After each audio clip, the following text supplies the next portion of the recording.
እንደምን አደራችሁ የሚለውን በዚያ ሊሆን ይችላል ማለት ነው።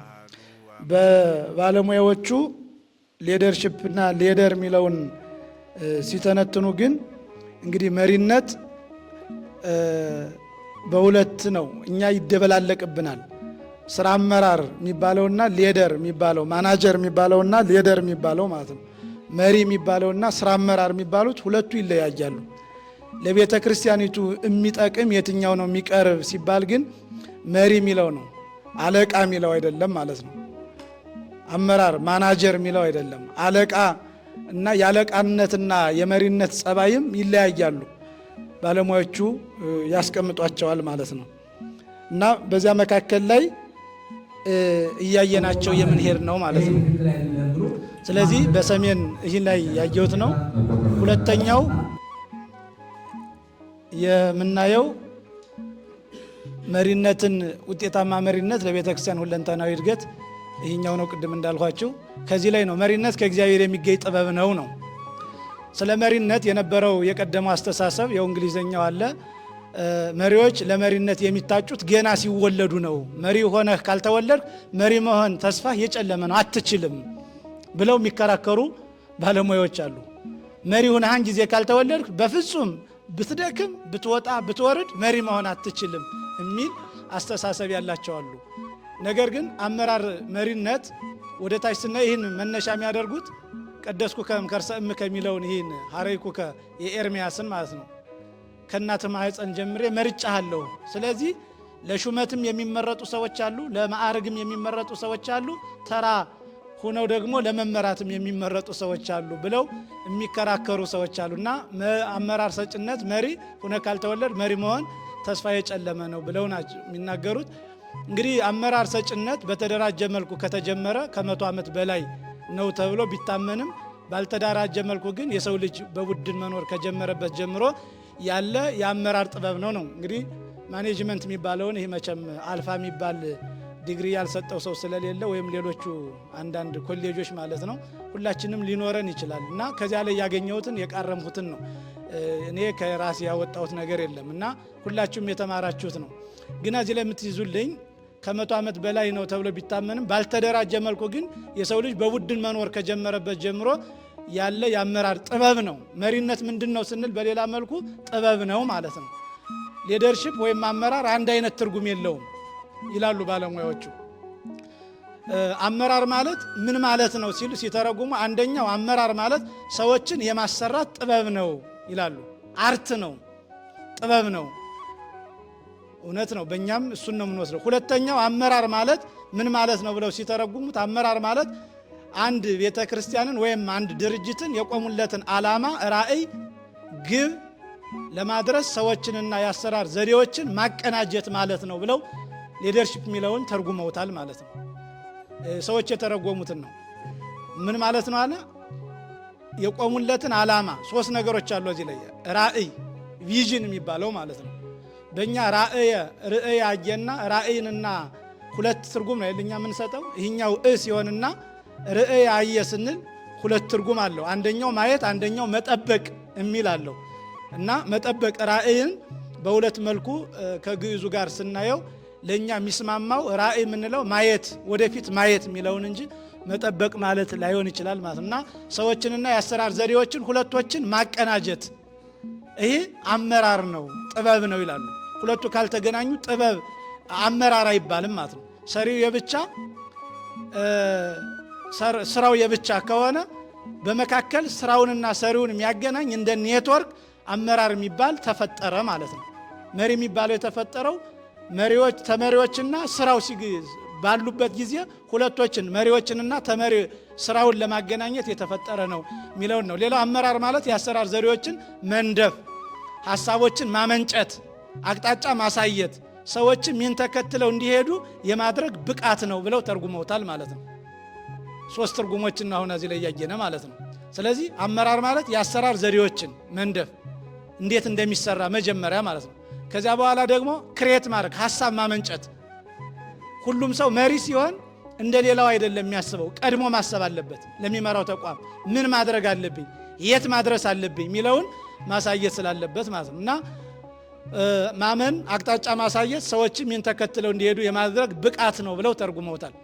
ብዙ ትርጉሞች አሉት ቢሆንም በአጠቃላይ ሊደርሺፕ ወይም አመራር ማለት ተከታይን በማሳመን የማፍራትና የመምራት ጥበብ ነው ብለው ያደማድሙታል ማለት ነው። እዚህ ላይ የምትይዙት ብዙ ትርጉሞች ያሉት ቢሆንም ምን ማለት ነው? በአጠቃላይ መሪ ሲባል ሊደርሺፕ አመራር ተከታይን በማሳመን በግዴታ አይደለም። አንዳንድ ሰው በግዴታ አለቃ ይሆናል። ያ ሰው በግዴታ መሪ ሊሆን ይችላል። ያ ሰው የሚመራው ምንድነው? አካሉን ነው እንጂ ህሊናውን መምራት አይችልም። ህሊናውን መምራት አይችልም በፍጹም። ሊሆን የሚችለው ብቻ እሱ እንደመራ ሊሰማው ይችላል፣ በመሪነት ማለት ነው። ያለቅነት ጸባይ ሊሰማው ይችላል። ግን በማሳመን ደጋግሞ ያን ነገር በማስረዳት የመሪዎችን ማፍራት አንደኛው ነው። ሁለተኛ መምራትና ማፍራት ይለያያሉ ማለት ነው። አንደኛው ተተኪ ማፍራት ማለት ነው። አሁን እናንተ ለምሳሌ ስራ አስኪያጆች፣ ኃላፊዎች ስትሆኑ ሀገረ ስብከቱ ከታች አምጧል፣ አሁን አብቅቷቸዋል። ነገ ላይ ሀገረ ስብከት ላይ ክፍተት ሲኖር የሚመጣው ሰው ከታች የበቃ ሰው ስላለ እዚህ ስልጠና ስለሰጠነ አሁን የማፍራት ስራም እየሰራን ነው ማለት ነው። የማፍራት ስራ እየሰራን ነው እና ሁለተኛው ይህ ነው ማለት ነው። ጠቅለል አድርገን ስናየው አመራር ሊደርሺፕ ይህን ትርጉም ይሰጣል ማለት ነው።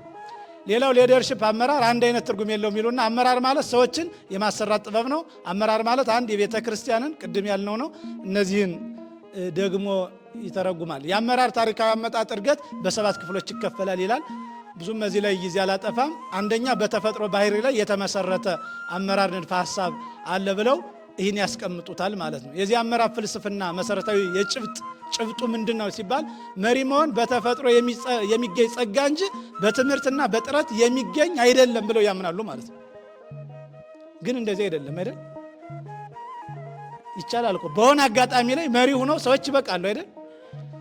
ሁላችን አሁን እዚህ ላለነዎች አከራካሪ ሐሳብ ነው በነገራችን ላይ ማለት ነው። አከራካሪ ሐሳብ ነው። ግን መሪነት በተፈጥሮ የሚገኝ ጸጋ እንጂ በትምህርትና በጥረት አይገኝም።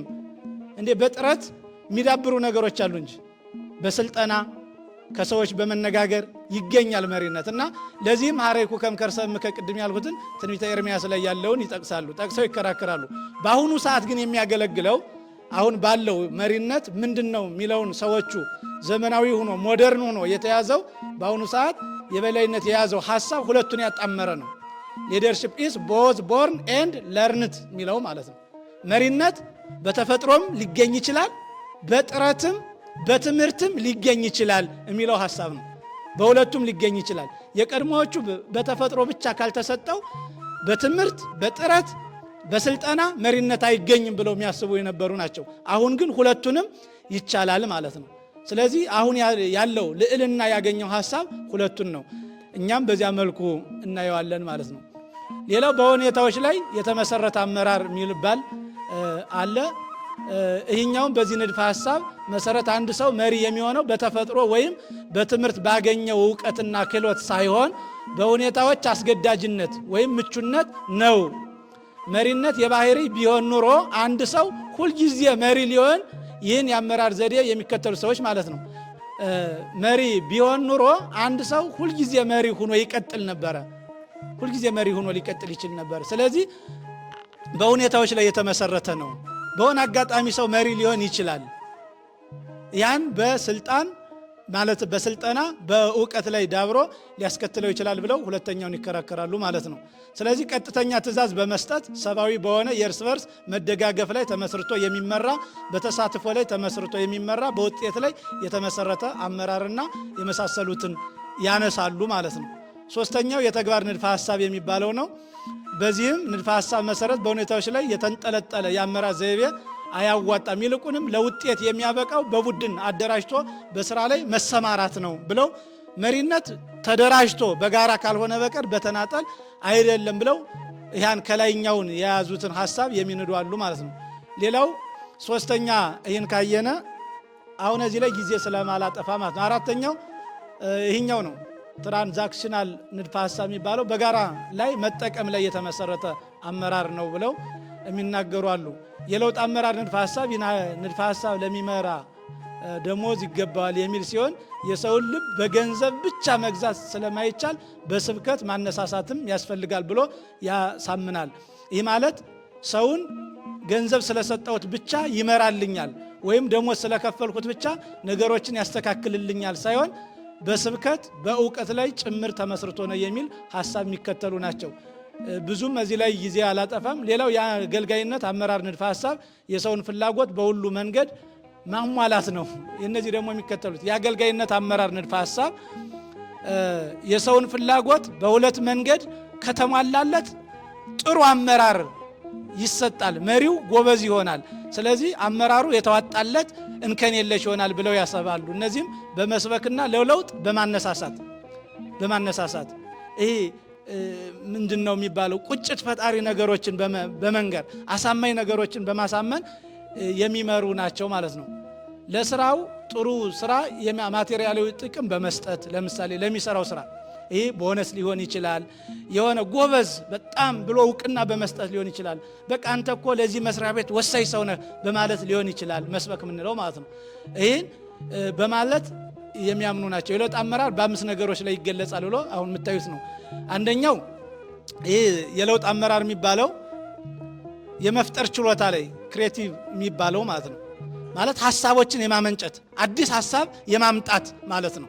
ሁለተኛው ቪዥነሪ ባለ ራእይ በመሆን ራእይ መሪና ተከታይ እኩል ራእይ የላቸውም። መሪው ቀድሞ ነው የሚያየው። ለምሳሌ አሁን ቅድም ሲሰጥ የነበረው ስልጠና ሁሉም ቤተ ክርስቲያኖች ላይ አንድ አይደለም። 903 ቤተ ክርስቲያናት አድባራት ገዳማት ላይ አንድ አይደለም 7 ሰባኪ ወንጌል ይኖራቸዋል ብሎ መሪው ሊያይ ይችላል። ይህ አሁን እንዴት ሊሆን ይችላል? ውሸት ሊሆን ይችላል ይላል። የሆነ ጊዜ ላይ ግን ይሳካል። አስፍቶ የሚታይ ነው ማለት ነው። ራእይ ማለት ማየት፣ ቀድሞ ማየት ማለት ነው። ሁለተኛው ለስልጣን የሚያበቃ ኢምፓወርኒንግ። አንድ ሰው አመራር ራእይ ቢኖረውም ሐሳብ ቢያመነጭም ምን ያስፈልገዋል?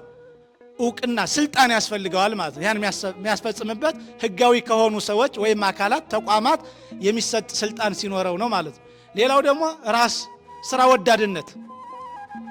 ወዳድነት ያለው ሰው፣ ለስራው ክብር ያለው ሰው ከሆነ ጥሩ ውጤት ያመጣል ብለው የሚያስቡ ናቸው። ሌላው ሰጭና ተቀባይነት ወይም አድማጭና ተናጋሪነት።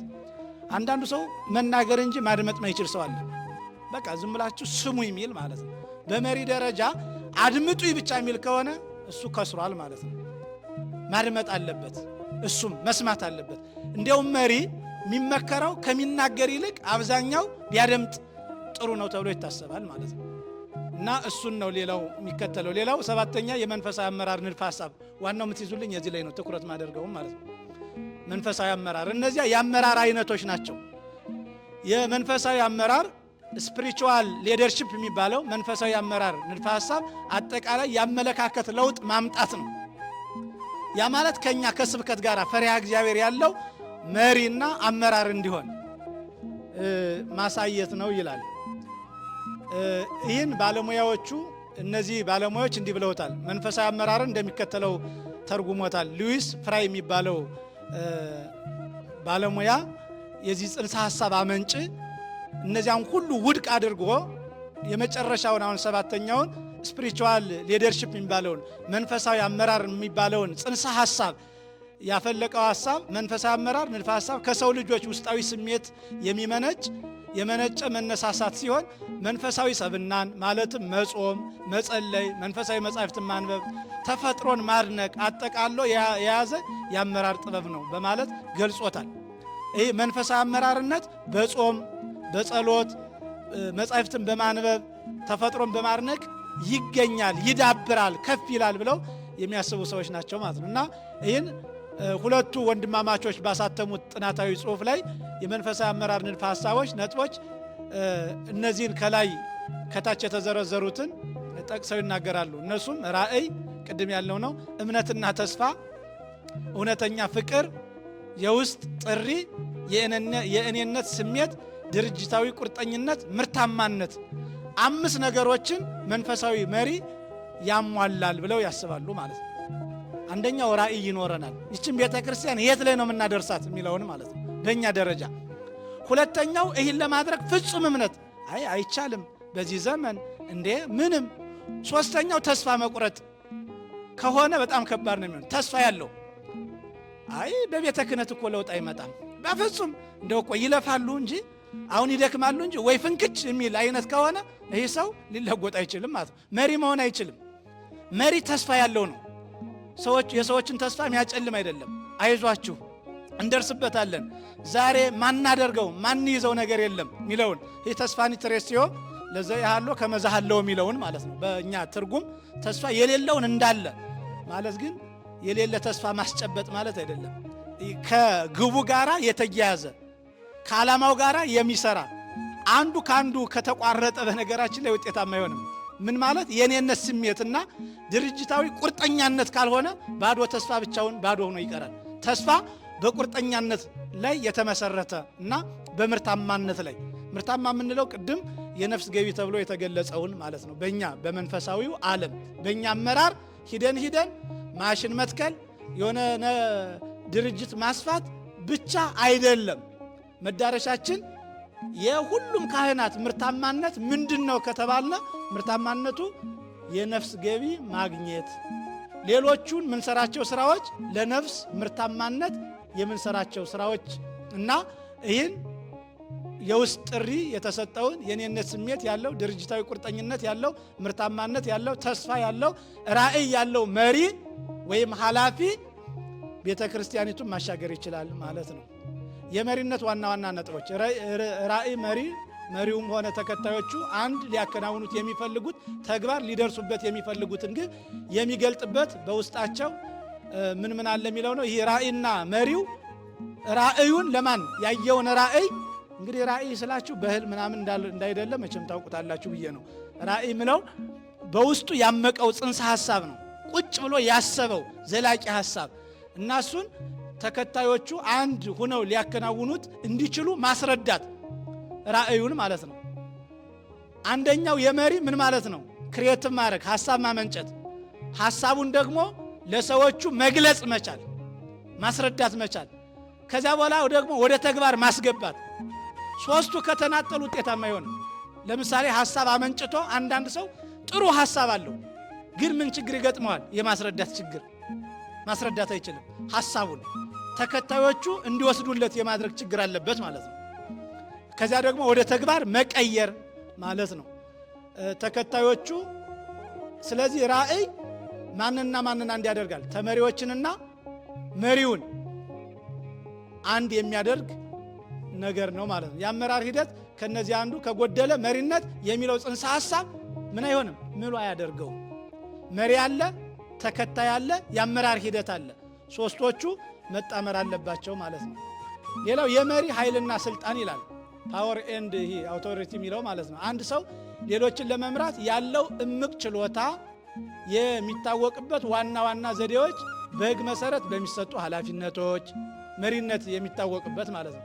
ግለሰቡ ለመግባባት የሚጠቀምባቸው ዘዴዎች፣ ለማስፈጸም በሚፈጥራቸው ጤናማ የሆኑ ተጽዕኖዎች ታደርገዋለህ እስከዚህን ቀን ድረስ ይህን ሪፖርት ካላመጣ ለሀገረ ስብከት አሳውቄ አባርራለሁ፣ ቀኝ ይበራብሃል በሚል አይደለም ማለት ነው። እንደዚህ አይነት መሪ አይደለም የሚባለው፣ ይሄ አለቃ ነው የሚባለው፣ አለቃ ነው። ስለዚህ መሪ ግን ምንድን ነው የሚለው? ተጠያቂ እኮ ነህ።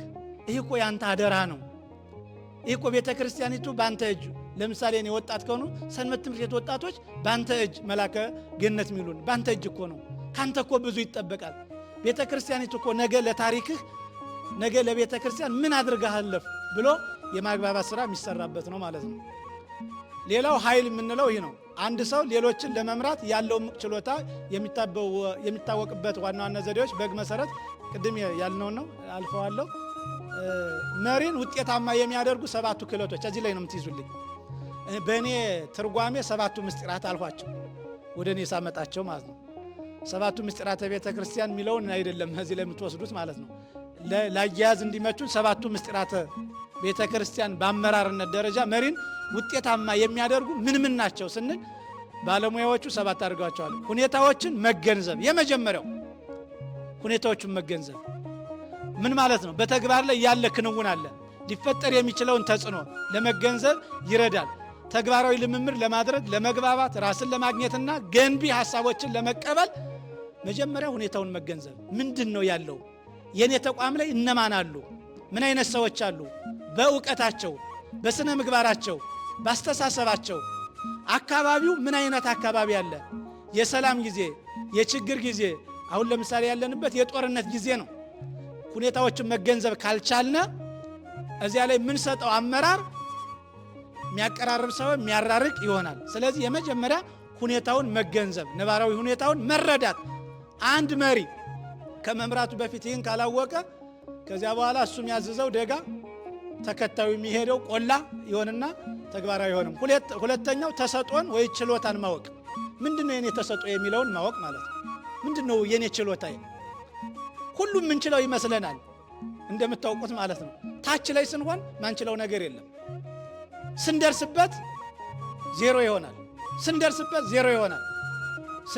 ስንደርስበት ይጠፋናል ማለት ነው። ግን ምንድነው ችሎታዬ? የኔ ልዩ ጸጋ፣ እግዚአብሔር የሰጠኝ ጸጋ ምን አለኝ ብሎ የሚመራውን ስራ፣ የሰራተኛውን ባህሪ፣ ሌላው ደግሞ የሰራተኛውን ጠባይ ማወቅ፣ ችሎታውን ማወቅ። ምን አይነት አስቸጋሪ ሰው ነው ያለብኝ፣ ከመካከል በጉባኤ ላይ ምን አይነት ሰው አለ የሚለውን መረዳት ማለት ነው። ያን ሰው ከተረዳ ነው አያስቸግረንም። በዚህ በኩል ሂድ ቀድመን እናውቀዋለን ማለት ነው። ቅኔ ነጠቃ ይሆናል ሁኔታው። እሱ ያሰበውን እኛ ቀድመን እናስበዋለን። እሱ የሚናገረውን ቀድመን እኛ እንናገረዋለን። ስለዚህ ክህሎቱንና ከተግባራቱ አንጻር ለይቶ ማወቅ። አንዳንዱ ተሰጦን ችሎታውን ማወቅ ካልቻልነ የሰውየውን እና ሁኔታውን ሊያቀራርበን ሳይሆን ሊያራርቀን ይችላል ማለት ነው። መሪው በተከታይ ላይ በመግባባት ግጭትን በመፍታት ለችግሮች መፍትሄና ውሳኔ በመስጠት ረገድ ተቀባይነትን ለማግኘት በጎ ተጽዕኖ ለመፍጠር ያግዘዋል። ችሎታውን ሲያውቅ ማለት ነው። እውቀቱን ሲያውቅ ምን ይለዋል? ይህን አድርጉ ሲባል እሺ ቀድሞ የሚሰራ ሰራተኛ እንጂ ግብ የሚገጥም ሰራተኛ አይኖርም ማለት ነው። ይህን ይነግረናል። የቀጠለ ሌላው እውቀት፣ ለአንድ መሪ የሚያስፈልጉት ማለት ነው። እውቀት ያስፈልገዋል። እውቀት እንደምታውቁት አንድ ሰው ሁሉም አይነት እውቀት ሊኖረው አይችልም። ይኖራል እንዴ? ሁሉም እውቀት ያለው አለ? አሁን ከመካከላችሁ አይኔ ምን ይጎለኛል፣ ድጓውን፣ አቋቋሙን፣ ቅኔውን ምናምን ብትሉ የሆነ ነገር ይጎላችኋል ማለት ነው። ይህን ሁሉ ተምሮ ከሰው ጋር መግባባት የሚቸግረው ሰው አለ። አያችሁ? ይህም የእውቀት ክፍተት ነው ማለት ነው። ሁሉን ነገር እውቀት አለው፣ ብዙ ምስክር አለው። አንዳንዶቹ ቀድሞ የ4 ጉባኤያት ነበር የሚባል አሁን የ8 የ7 ደርሰዋል ማለት ነው። ይህን ያክል የጉባኤ መምህር ነኝ ብለው የወረቀት ጥርቅም ይዘው ግን ምን ማይሉ ቢናገሩ ማይደመጡ፣ ከራሳቸው ጋር ከሰው ጋር አይደለም ከራሳቸው ጋር ማይግባቡ ማለት ነው። ይሄ እውቀት አይባልም ማለት ነው። ያኛው ኢንፎርሜሽን ነው የሚባለው። እውቀት የምንለው አንደኛው በእርግጥ የሆነን ነገር ላይ በአንድ ሙያ በቤተ ክርስቲያን ለምሳሌ የቤተ ክርስቲያን መሪ አንድ የሙያ ባለቤት መሆን ይጠበቅበታል።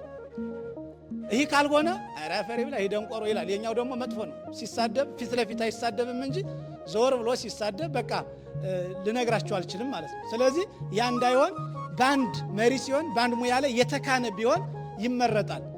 ለምን ተመሪዎቹ ላይ አይ ይህ እኮ በዚህ እውቀት እኮ አለው ብለው አይምሯቸው እንደሚያውቅም ጥበብም እንዳለው ሲረዱ ለመመራት ጊዜ ይሰጣሉ፣ ደስ ብሏቸው ይመራሉ ማለት ነው። ከመምራታችሁ በፊት ደጋግማችሁ ማንበብ፣ ከዚያ ቃል የሚመነዘር እንዳይኖር።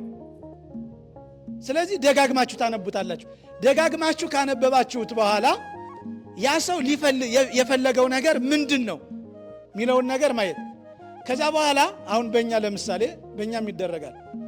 መጀመሪያ ዋና ጸሐፊው ከዋና ስራ አስኪያጁ ጋር ይመካከሩበታል። ሁሉም ነገር ለጉባኤ አይቀርብም።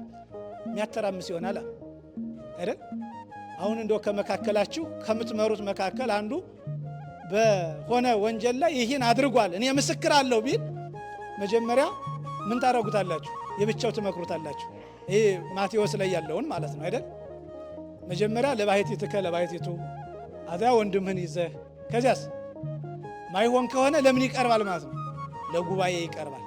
ለጉባኤ ሲቀርብ ደግሞ መጀመሪያ ያጠናዋል መሪው ወደ ኋላ ሄዶ ማለት ነው። ለምን ውሳኔ ነው የሚወስነው። ቀሎም ከብዶም እንዳያስቸግር ማለት ነው። ልክ እንደ ቀኖና አሰጣጥ ማለት ነው። ዋና ሐሳቡን ማይለቅ መሆን አለበት። ስለዚህ መሪ የመጀመሪያው የውሳኔ አሰጣጥ ሂደትን ማወቅ ካልቻለ የሚሰራው ሁሉ ባዶ ነው የሚሆንበት ማለት ነው። መወሰን የሚችልበትን ግብ አለው። የአንድ ውሳኔ አንድ አጀንዳ ሲቀርብ ሆኖ መጎሰን ያለበትን ነገር እናንተ ታውቁታላችሁ። ከዚያ በኋላ ያን ሐሳብ ደግሞ ከሰዎች ጋር ትመካከሩትበታላችሁ በየደረጃው ማለት ነው። ከዚያ ለጉባኤ ይቀርባል። ለጉባኤ የቀረበው ሰፊው ሐሳብ የበላይነት ያገኛል። ለምሳሌ እኛ ምን ሰራ እንደዚያ ነው። ይጠናል መጀመሪያ። እንደውም አንዳንድ ጊዜ ይህ ሁሉ ጥናት ያስፈልገዋል እንላለን እኛ አሁን ማለት ነው። ተመሪ ሆነን ስናየው አሁን መላከ ይህንም አጥኑት ተጠንቶ ይቅረብ ሲባል ይህ ሁሉ ጥናት ይህ እኮ ምንም ዝም ብሎ እኮ የሚፈጸም ነገር ነው አይነት ነገር እንላለን። ግን ሳይጠና የሆነ ነገር ሁሉ ውጤታማ አይሆንም ማለት ነው። ስለዚህ የመሪዎች አንዱ አስጠንቶ ውሳኔ ጊዜን መሰረት ያደረገ ነው። ሁለተኛው ምትይዙልኝ ጊዜ ያስፈልገዋል። ጊዜ ማለት በጣምም ያልዘገየ በጣምም ምን ያለ ያልፈጠነ ኦንታይ ማለት ነው ጊዜ። ለምሳሌ አሁን እኛን አንዳንድ ጊዜ ትተቹናላችሁ አይደል? ተሳስለ የመጣን ነገር ጉዳይ ለምሳሌ ተሳስለ ቤተክርስቲያን ይመረቅልን ወይም የሆነ ነገር ብላችሁ ቤተክርስቲያኑ ተሳስለ ተመርቆ እኛ ጥር ላይ ብንወስነው ምን ይሆናል? ራጃና ቆቦ ማለት ነው የሚሆነው። ስለዚህ ውሳኔ ጊዜ ያስፈልገዋል። በጣምም ያልዘገየ በጣምም ደግሞ ያልፈጠነ ጥናት ያለው ግን ደግሞ ያልዘገየ መሆን አለበት ማለት ነው። በጊዜ ካልተወሰነ እናጥናው ከተባለ ዓመት ሙሉ ጥናት ይሆንና ሌላው ጥናት ሌላ ጠብ ይዞ ይመጣል ማለት ነው፣ አልተፈጸመልኝም በሚል። ስለዚህ አንደኛው ይህን ማድረግ መቻል አለባቸው፣ ዋናው ውሳኔ ሰጭነት። ሌላው ደግሞ በወሰኑት ውሳኔ ላይ አዎ የኔ ውሳኔ ነው። ይህ ምን ይባላል? ኮንፍሊክት ማኔጅመንት፣ እያጋጩ መምራት። እሱ ደግሞ በቤተ ክርስቲያን ፍጹም የተከለከለ ነው። ይችን የቤተ ክህነት ሰው ያውቃታል። እያጋጩ መምራት፣ እያተራመሱ መምራትን አብዛኛው የት እንዳገኛት እንጃ። ኮርስ ባይወስድም ኮሌጅ ባይገባም ዲግሪ ባይኖረውም ይችን ግን ያውቃታል። እያጋጩ መምራት ትክክል አይደለም። ስለዚህ ውሳኔ ሰጭነት አይ እኛ ነን የወሰንነው፣ አዎ ጉባኤው ነው የወሰነው የሚለውን አሁን በእኛ ደረጃ በዚህ በኩል ችግር የለብንም። ለዚያም ነው ጤናማ የሆን ነው እንጂ የሚናፈሰውን ነገርማ ብታዩት በጣም ቀላል እኮ አይደለም። የሚወራውን ነገር ብታዩት በጣም ቀላል እኮ አይደለም። አንድ ስለሆነ ነው ማለት ነው። ሌላው ግጭትን የመፍታት ችሎታ። ለምሳሌ ከጉባኤው መካከል ችግር ሊፈጠርባችሁ ይችላል። እሱን አታባቱ ሁለቱ ተጋጠመ ይግጠም ብላችሁ አለመተው ማለት ነው። አያሰራችሁማ። ቁጭ አድርጋችሁ በሽምግልናም ቢሆን ሰዎች እስኪ ከሌና ከሌ አልተግባቡም ያላግባባቸውን ሐሳብ እዩት ብሎ ግጭትን አለማበባስ። ግጭት ከተባባሰ ውጤታማ ስራ ስለማሰሩ ማለት ነው። ውጤታማ ስራ ለመስራት የመጀመሪያው ግጭትንና ችግርን መፍታት ነው። አለዚያ ፉክክር ነው የሚሆነው። አንዱ ያነሳውን ሐሳብ ጥሩ እንኳን ይሆን አንዱ ለመጣል ነው እንጂ የሚጥር የመቀበል ፍላጎት አይኖረውም ማለት ነው። ሌላው የስሜት መረጋጋት፣ እንደዚህም ብሎ በሆነው ባልሆነው ብጉ ማይል የምትይዟቸው እነዚህን ነው። ሌላው ዝም ብሎ መግቢያ ነው። አንድ ኃላፊ ምን ማለት አለበት? እነዚህን አምስቱን ነገሮች ከፍ ሲል 7 ይሆናሉ ማወቅ ማለት ነው። አንደኛው እንደሚታወቀው ፕላኒንግ ማቀድ የሚባለው ማለት ነው። እቅድ ማቀድ መሪዎች ናቸው የሚያቅዱት። በነገራችን ላይ የእቅድና ልማት ባለሙያው ቴክኒካል የሆነውን ነገር ነው የሚሰራ እንጂ ዋናውን ይህን ይደረግ የሚባለውን ዋናውን ሐሳብ የሚሰጠው መሪው ነው። ሁለተኛው ኦርጋናይዚንግ የሚለው ማደራጀት፣ በአማርኛው ብቻ ያዙት። ማቀድ፣ ያቀዱትን ማደራጀት፣ ያደራጁትን ሐሳብ መምራት ዳይሬክቲንግ የሚባለው። ከዚያ ደግሞ ኮንትሮሊንግ መቆጣጠር። ከዚያ ስታንፊንግ የሰው ኃይል ያስፈልገዋል። አሁን አንድ ስራ ታቀደ፣ ከዚያ ተደራጀ፣ ተጠረዘ፣ ዝም ብሎ ሸልፍ ላይ ከተቀመጠ ዋጋ የለውም ማለት ነው። ምን ያስፈልገዋል? የሰው ኃይል ያስፈልገዋል። መቆጣጠር፣ መቼ ተሰራ፣ እንዴት ተሰራ፣ ለማን ሆነ፣ እንዴት ለምን አልተሰራም ብሎ መገምገም። የመቆጣጠር ሲስተሞች ዘዴዎች ሰፊ ያሉ በሌላው እንትናችን ጊዜ ስልጠናችን ጊዜ በሰፊው እናየዋለን ማለት ነው።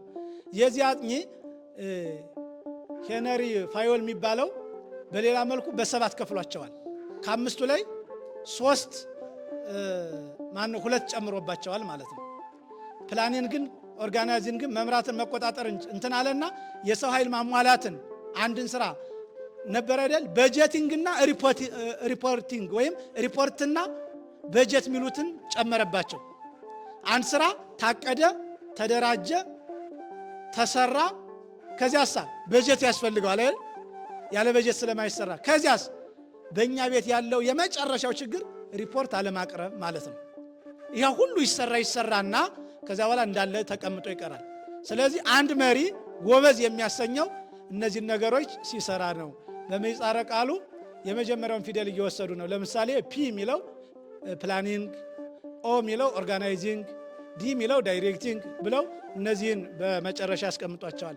እነዚህን በደንብ እንድትይዟቸው እፈልጋለሁ። እነዚህን አሁን በምሰጠው ስልጠና ወይም ደግሞ የመወያያ ሀሳብ ሳይሆን እቤታችሁ ሂዳችሁ የምታነቧቸው በአማርኛ የተጻፉ ሰፊ የሆኑ ጽሁፎች ስላሉ ማለት ነው።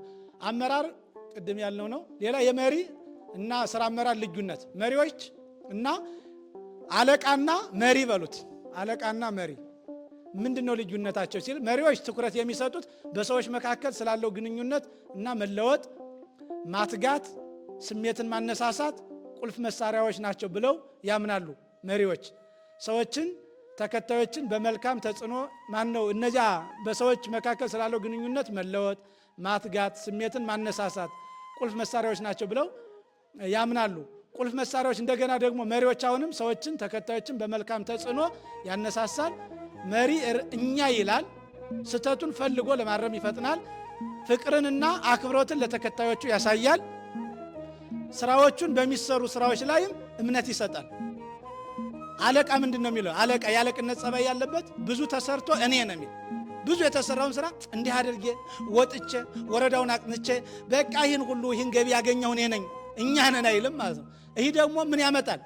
አፈሪ ብላ ለካ እሱ ለሚመሰገንበት እኔ የሰራሁት ለሚል አገረ ስብከቱ እሱም ያውቅ እኛን ማን አውቆን በቃ ምን ይልና ምን ይላል? ተከታይ ያሳጣል ማለት ነው።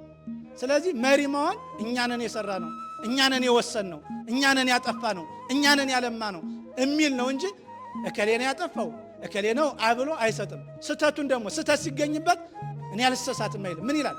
አዎ ተሰስቻለሁ፣ እዚህ ላይ ሰው ነኝና ተሰስቻለሁ ብሎ ስተቱን ሰዎችም ከመንገራቸው በፊት ፈልጎ አይ እዚህ ላይ እኮ ተሰስቻለሁ፣ እንደ በዚህን ቀን እኮ ይህን ያደረኩት የኔ ስተት ነበር ብሎ ራሱን ያዘጋጃል። ሌላው ፍቅርና አክብሮትን ለተከታዮቹ ያሳያል።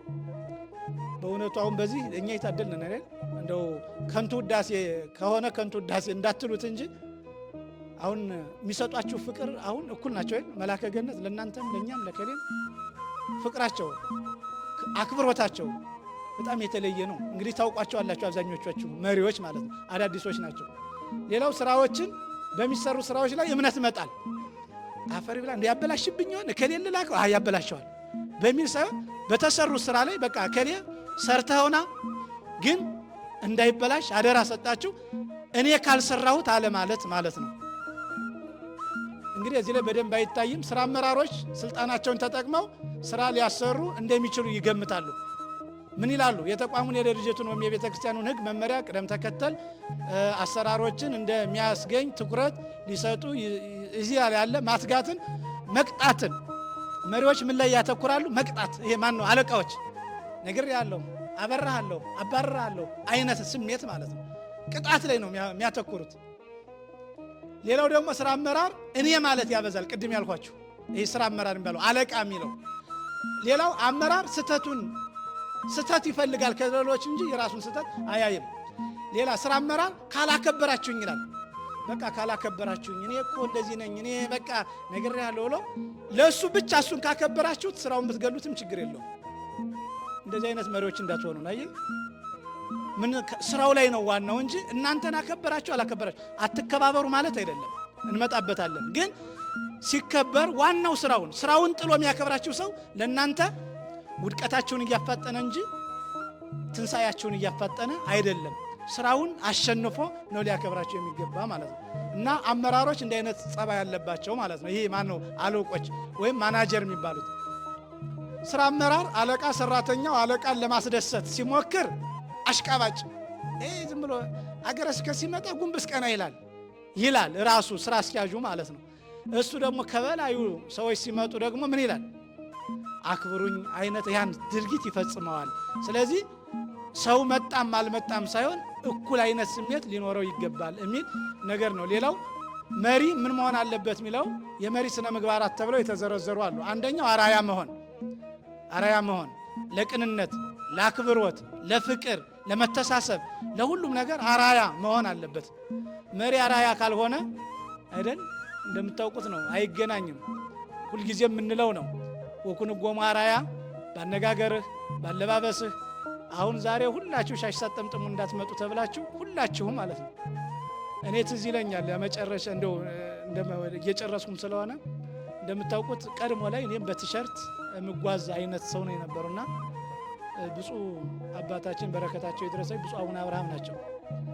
አሁን የቤተ ክርስቲያን መሪ ሆነሃል፣ ሁልጊዜም ባለባበስህ ባነጋገርህ አርአያ መሆን አለብህ ተብለን ነው ከዚያ ወደ ሻሹ የመጣን እንጂ አለባበሳችን ብዙ ጊዜ ሙቀቱ አለ ምን አለ፣ ግን ቢያንስ አገልግሎት ቦታና እዚያው ቦታ ላይ ስንሆን የት ቦታ ላይ ስንሆን ሚለውን ቢያንስ እዚያ ላይ አርአያ መሆን። ለምን ካህኑ እንደምታውቁት ነው ቤተ ክርስቲያን ላይ ከቤቱ ያለውን ሳጥን ላይ ያለውን ልብስ ሳይለብስ ቤተ ክርስቲያን ይመጣል። አሁን የገጠሩን ስለምታውቁት እናንተ ከኔ በላይ ባለባበሱም አርአያ እንዲሆን ባነጋገሩም አርአያ እንዲሆን እየሰከረ አትስከሩ የሚል መሪ ሊሆን ይችላል እንዴ? ያው ስለምታውቁት ይህ ስብከት ስለሚመስል። ሌላው የበጎ ሕሊና ባለቤት መሆን የመጨረሻው ማለት ነው። አንድ መሪ መጀመሪያ ምን መሆን አለበት? የበጎ ሕሊና በጎ የሚያስብ ኔጌቲቭ አልቲቲዩድ ውስጥ መግባት የለበትም። ክፉ ማሰብ የለበትም። በጎ ማሰብ አለበት። ጥሩ ነገር ነው የሚታየው ለመሪ። ክፉ ነገሩ አይደለም፣ ጥፋቱ አይደለም የሚታየው የተከታዮቹ የሰራውን ስራ ስተትን ነቅሶ ከማውጣት ይልቅ የሰራው ስራ ላይ በጎ ነገሩ ላይ አይዞህ ጠንክር ማለት ነው። እዚያ ላይ መሆን አለበት ማለት። ሌላው ካርሎዊነት የጸዳ ለእናንተ ሁሉም ሰው እኩል ነው፣ እኩል መሆን አለበት። አንዱ ስለሚያከብራችሁ የምትወዱት፣ አንዱ ደግሞ ስራውን ሰርቶ ብቻ ስለሚሄድ የምትንቁት ወይም የምታቃልሉት አይነት ሰው መሆን የለበትም። ሁሉም ከገጠር ይምጣ ከከተማ መሆን ያለበት ከሚመጣው ሰው ሁሉ ከፍ ያለ ሰበካ ጉባኤ የሚከፍል ለእናንተ ክብር የምትሰጡት፣ ዝቅ ያለች ገቢ የሚያመጣውን ደግሞ ዝቅ አድርጋችሁ የምታዩት መሆን የለበትም። ቤተ ክርስቲያኒቱ አንድ ናት፣ የትኛውም መሪ ቢሆን ማለት ነው። እና ይህን ካርሎ የጸዳ መሆን፣ መሪ የበጎ ሕሊናና የእምነት ሰው መሆን፣ ታማኝ መሆን አለበት። እንደው ጠበቅ ሲልበት ሚንሸራተት መሆን የለበትም። ኃላፊዎች ማለት ነው፣ ሁላችሁም ኃላፊዎች ናቸው። ጠበቅ ሲል አረ እንደውንስ የለሁበትም በሌለሁበት ላይ የተወሰነ አቤት ያንተ ያለሽ እና ይህን ባንተ ላይ ሰሩ ብሎ የሚያበብስ መሆን የለበትም። አብዛኛው ሰው እንደዚያ ነው ምንሰማው ማለት ነው። አንድ ወከሌማ እኮ ይወዱኝ ነበረ። አንዳንዱ ደግሞ ምን ይላል መሰላችሁ? በጣም ክፉ ትውልድ አለ። አረ እንደው ውሳኔውን እኮ ዛሬ ወሰናችሁትን ሰምቻለሁ ይላል። ምንም እኮ የሰማው ነገር የለም። ይሄ ሐሳቡን እንድትገልጹት እናንተ እንድታወጡለት ነው። እናሳ አረ እንደው የተወሰነው እጹብ ውሳኔ ግሩም ውሳኔ ነው ደግሞ ዛሬ ሲወሰናችሁ በጉባኤያችሁ ይላል። የሰማ ይመስላችሁና አዎ ይህን ወስነናል የሚለውን ማን ይናገራል? እናንተው ትናገራላችሁ ማለት ነው። ምስጢር እንደዚህ አድርጎ የሚያስወጣችሁ ሰው አለ። አይ እንደው አንተማ ለእኔ እኮ ያለህ ነገር አመለካከትህ ጥሩ ነው የሚላችሁ ከሆነ አይ ጉባኤው አድርጎላል የሚለውን ነገር ማየት ተገቢ ነው። ሌላው ምሕረትና ርኅራኄን ገንዘብ ማድረግ ለአንድ መሪ የመጨረሻ ነው። ምሕረትና ርኅራኄን ገንዘብ ማድረግ። ጨካኝ መሆን የለበትም። ምክንያቱም ሊያጠፋ ይችላል፣ ግን በርኅራኄ ማየት፣ ወዲያው ይቅር ባይ መሆን፣ የይቅርታ ሰው መሆን። እንደው ከነከሰ ማይለቅ መሪ መሆን የለበትም። አንዳንዱ እንደዚያ ነው። ትናንትናም ዛሬም ነገም ከነገም በኋላ ወንጌል ቢሰበክ ጳጳሱ ቢሰብኩ ፓትርያርኩ ቢናገር ወይ ፍንክች የሚል ማለት ነው። ከያዘ ማይለቅ ግን ምን መሆን አለበት? አይ ይቅርታ ብሎ ሲጠይቅ ሰው ይቅርታ የሚያደርግ ካልሆነ መሪ ምን ይሆናል ማለት ነው? በቀለኛ ከሆነ ሁልጊዜ ለመጉዳት ነው የሚያስብ ያ ሰው እንኳን ቢመለስ እና ይህኛውን አብሮ መያዝ የሚጠበቀው ነው። ትሕትናን አጥብቆ መያዝ አለበት። የትዕግስት ባለቤት መሆን አለበት። የተከታዮችን አይነት ማወቅ አለበት መሪ ማለት ነው።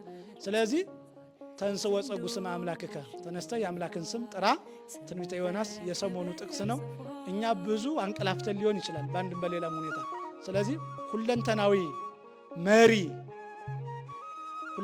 መሪነት ለቤተ ክርስቲያን ሁለንተናዊ እድገት ስንል የውሳኔ አሰጣጥን፣ የእውቀት ሰው መሆንን፣ የርኅራኄ ሰው መሆንን መሰል ቅድም የጠቀስናቸውን ነገሮች ሁሉ ታሳቢ እናድርግ ለማለት ያክል ነው። ይህ ስልጠናም ብላችሁ አትወስዱትም። ብቻ ቅንጭብጭብ ያለ ሐሳብ ያለው ግን ሐሳቡን ወስዳችሁ እናንተ መምህራን ስለሆናችሁ ሊቃውንቱ ስለሆናችሁ የበለጠ እውቀትም ያላችሁ ስለሆናችሁ የፖዚሽን ጉዳይ ነው እንጂ እዚህ ላይ ያላችሁ በመንፈሳዊውም በስጋዊም እውቀት ልትበልጡን ትችላላችሁ። ነገር ግን ይህን ያለውን ነገር ወስዳችሁ የጎደለውን በመሙላት እንጂ ያለውን በማጉደል ሳይሆን የጎደለውን በመሙላት አስፍታችሁ ስልጠናውን የበለጠ ሌላ ጊዜ በደንብ ተዘጋጅተን እንሰጣቸዋለን ለማለት ያክል ነው። ወስብሐት ለእግዚአብሔር። ይቆየ።